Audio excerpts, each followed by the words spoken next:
সুশাসনে কলঙ্কিত রাজ্যের শিক্ষাঙ্গন। পুলিশের সামনে কলেজে ঢুকে অধ্যাপককে পেটায় বিক্ষুব্ধ লোকজন।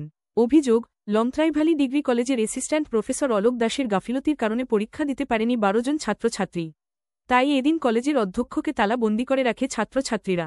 এদিকে অধ্যাপক অলোক দাস কলেজে আসামাত্র ক্ষুব্ধ জনতা তার উপর হামলে পড়ে।